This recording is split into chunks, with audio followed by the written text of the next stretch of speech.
Walt Whitman was an American poet, best known for his revolutionizing of American literature. Whitman was born May 31st, 1819, in West Hills, California, but grew up in Brooklyn. To help his family financially, Walt left school at the young age of 11. Walt had many different professions over the years, including teacher, printer, journalist, and newspaper editor, making him very well versed in the ways of poetry from a young age.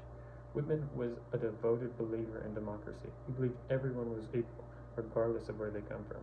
Walt largely revolutionized American literature through his Leaves of Grass collection.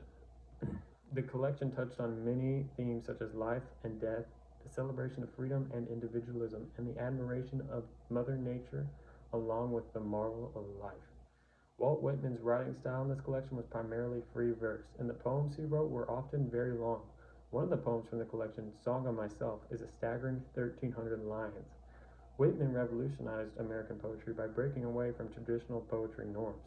He did this through his long excerpts that include little to no rhyme or pattern. He often wrote the same words or phrases over and over in order to give them weight or emphasis. Whitman is known as the father of free verse because of his revolutionary, unorthodox techniques that other poets eventually got encouraged to try themselves.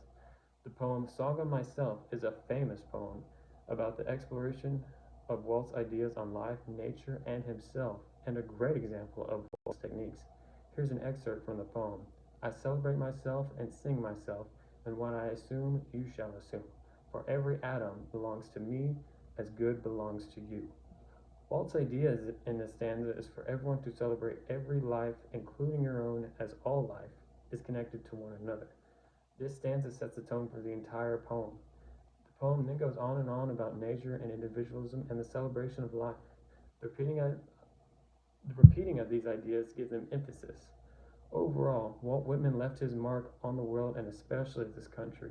He shared his ideas and encouraged everyone to love themselves.